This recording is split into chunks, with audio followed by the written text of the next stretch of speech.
So tonight I finally finished the 52 Films by Women challenge that I started in January. Obviously, that's a little early because it was 52 films, so you do it for a year. But I managed to do it in less than a year. Um, and considering that last year all I watched was films by women, I felt like I would have done it faster, but I got a little behind.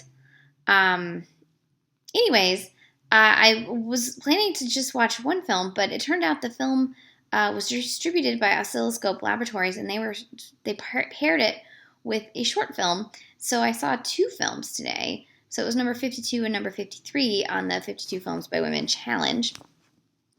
The first one is a documentary, or not? I guess it's a documentary. Yeah, it's a documentary short by Amy Nicholson, not the film critic Amy Nicholson, but a filmmaker Amy Nicholson, called Pickle, about I believe her parents, because they have the same name, who have not the best, not the greatest luck as animal lovers, and their various strange animals that they have had over the years. It's kind of a wonderful short about loving animals and the bad luck that you can have with animals, and it's I don't know, it's very strange and funny, and I really quite enjoyed it. And then the next film, which is the film feature film I was intending to go see, was Rosemary Myers' Girl Asleep, which was actually, so I didn't realize it was actually written by a man, but it's quite a good coming of age about girlhood. And so I was very kind of surprised when I realized it was written by a man. It's based on a play that he wrote. The man's name is Matthew Whitted. He's in several Baz Luhrmann films. He's actually the piano player, Satie character in Moulin Rouge, which is why he looks familiar. And I was like, why can't I figure this out? Because I've seen Moulin Rouge a million times. So it's about a girl named Greta who's about to turn 14, and she's just not having a good time at life. And then her mother, it's set in the 1970s Australia, and her mother decides to throw her a party. And you already know things are a little not set in reality when her birthday is set on February 31st.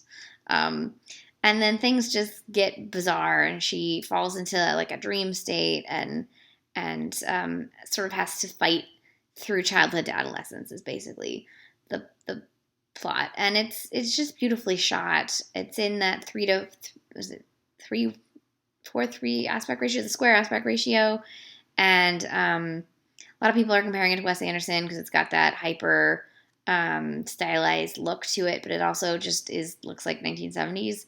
So whatever. The lead actress, her name is Bethany Whitmore. I thought she was quite good, as was the her like friend Elliot. He's played by Harrison Feldman. I'm not sure that I'd seen him in anything before, but he was quite fun. And it was sort of nice to see, like, there was some mean kids, but mostly there were just teenagers as teenagers are, and then them being as awkward as you would expect them to be, and the parents being as awkward as you expect them to be, and then parents fighting and parents not fighting, and the dream sequence where at one point it shows her sort of sexual awakening with this the singer on an album cover coming to life. That's just beautifully filmed. I really enjoyed it. I'm pretty sure I saw the woman who played her mom in something before, but looking on IMDb, it says no, so she just looks very familiar. I don't know.